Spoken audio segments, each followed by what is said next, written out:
53% of teen deaths in fatal accidents occurred on the weekends. 41% occurred between 9 p.m. and 6 a.m. 56% of teens said they talk on the phone while driving.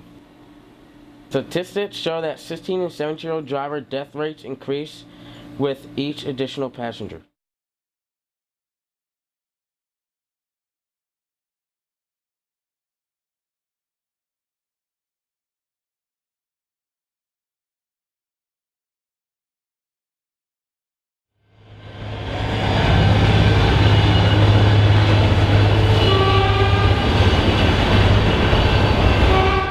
Patrolman Shane Pettit. I've been with the department for 2 years.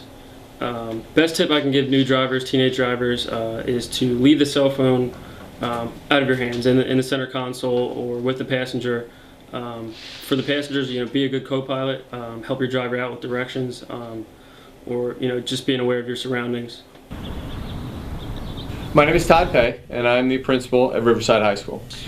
We want to give our students a quality education, a well-rounded education, and part of that is to put good drivers, safe drivers, on the roads in Riverside.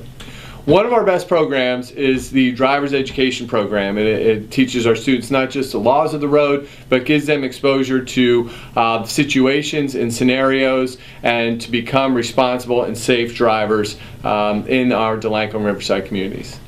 Ms. K, so we are doing a project with RHS Drives Safe. Can you tell us a little bit about what you did with a FedEx truck earlier in the year? We had the opportunity to have Ron Vandermark from UPS. He reached out to Todd Pay, the principal of Riverside High School, and he was able to, he is a member of the Drive Safe team for UPS.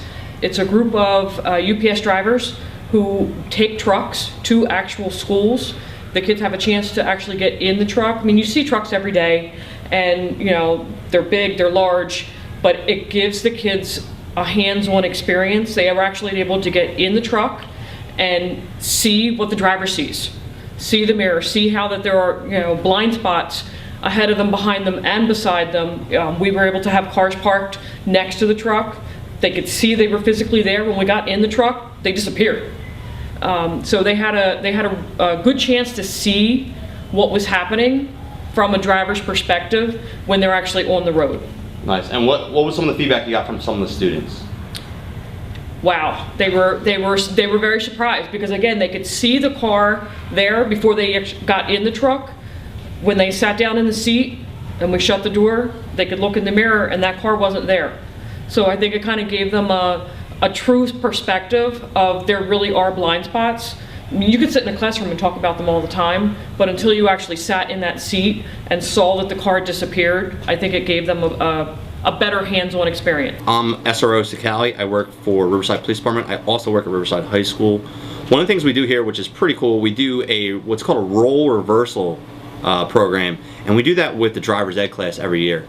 We allow them to experience what it's like to become a police officer. They also get to experience what it feels like to be pulled over for the first time, and we do this in a mock setup.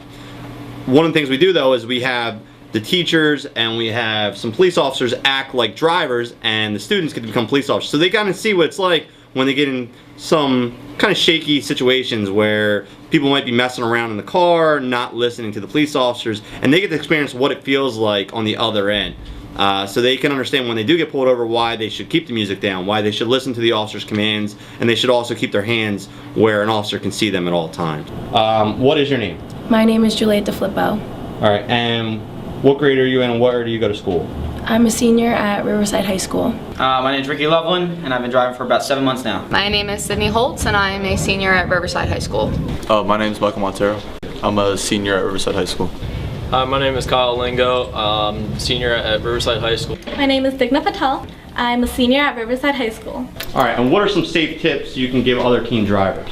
Some safe tips that I can give other teen drivers are just turn down the music a little bit, because I know I personally lose focus and you can tend to not hear ambulances or other drivers beeping. Something that I see a lot is people texting and driving, and I definitely think it can wait, so just put the phone down.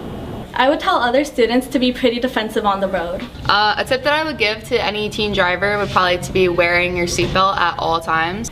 Something that we can do as a community is to have people stop picking up the cell phone. You know, put it down when it rings, give it to a passenger. If there's nobody there, just leave it off to the side. It's obviously not that important.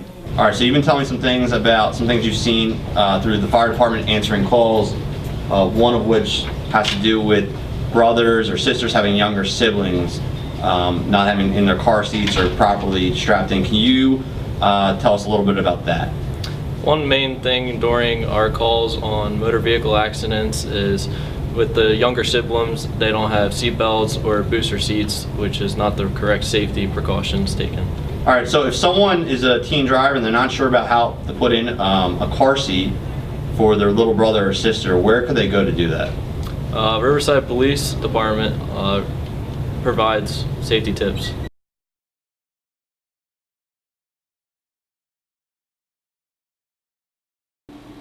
"58% of teens involved in crashes are distracted." Only 44% of teens said they would definitely speak up if someone were driving in a way that scared them. Talking on a cell phone can double the likelihood of an accident, as well as slow a young driver's reaction time down to that of a 7-year-old. 25% of car crashes involved an underage drunk driver. Hi, my name is Patrolman Timothy Morano. I've been police officer with the Riverside Township Police Department for about 11 years. My biggest advice is to stay focused, eliminate distractions, put your cell phone in the glove box if you have to, try to limit your passenger capacity to one person, which is also the law if you're a provisional driver. Just try to stay focused. One of the biggest contributors to any type of motor vehicle accident, whether it be another vehicle or pedestrian involved, is just because kids just are not paying attention.